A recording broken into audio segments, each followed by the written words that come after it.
Ravi de vous retrouver comme toutes les semaines. Bonsoir à tous. Bienvenue dans ce hebdomadaire qui s'intéresse à l'actualité concernant les forces de défense et de sécurité.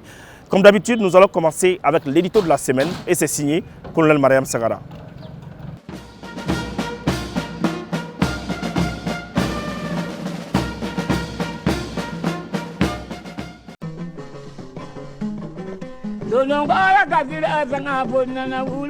Bisame ningala jayo dolinye chefali ibora ila mama rasula jadindo maja nyamina araba kale odo maja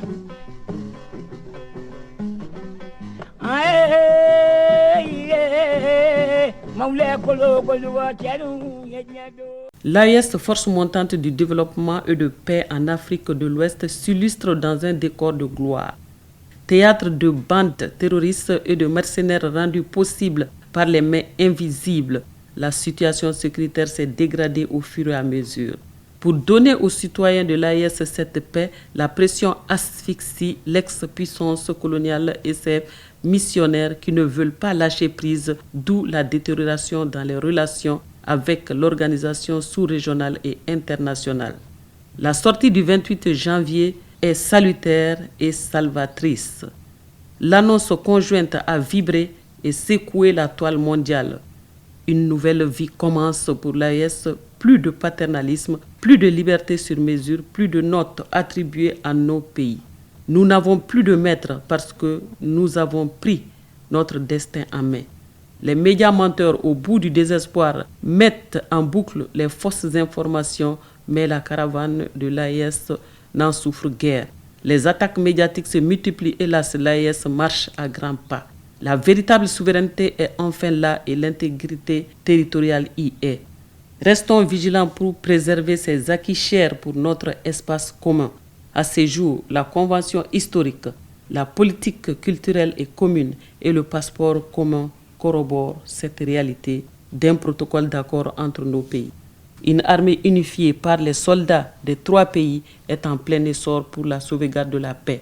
La paix vendue n'est pas appropriée à notre continent. Ce modèle de paix n'a jamais assuré et n'assurera rien sans les décisions des fils et filles du pays. Des avancées notables dans la recherche de la paix est aujourd'hui le cheval de bataille des forces de défense et de sécurité de nos trois pays. L'Afrique, dans quelques années, sera unifiée autour du noyau AES qui sera la base de tout processus de développement. La paix s'installera ainsi dans nos régions affectées par le terrorisme et au Mali, l'école qui porte le nom du grand bâtisseur et l'artisan de la paix Alioune Blondin a un potentiel incroyable pour restaurer la paix dans le continent et consolider cet acquis. C'est un centre tactique pour unir les armées et pour planifier le chemin pour la paix. Implantée au cœur de la capitale, l'école de maintien de la paix Alioune Blondin Bey répond aux directives des dirigeants de l'AES et au-delà. Comme le disait Kofi Annan, la paix à n'importe quel prix n'est pas la paix. La paix se construit à travers les programmes de l'EMP qui est suivi par des militaires et civils africains afin de donner la stabilité à nos pays. Bato majarani mari basri dango ma atarida. Bato majarani tamade indri jebaro atarida.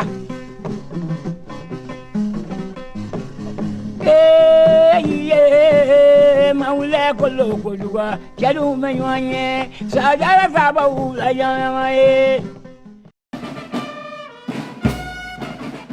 Partons maintenant au palais de Koulouba pour suivre ensemble la cérémonie de présentation de vœux des forces armées maliennes au président de la transition.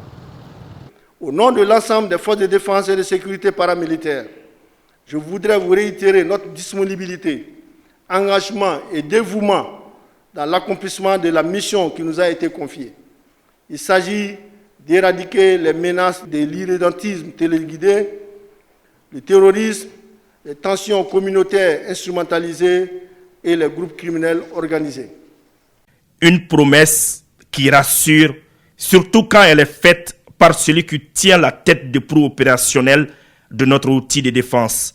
Même s'il ne laisse rien transparaître, le chef suprême des armées dans son fort intérieur se réjouit sans doute en écoutant le bilan de l'année 2024 dressé par le chef d'état-major général des armées, le général de division Oumar Diarra. Sa souplesse, son adaptabilité et sa flexibilité dans un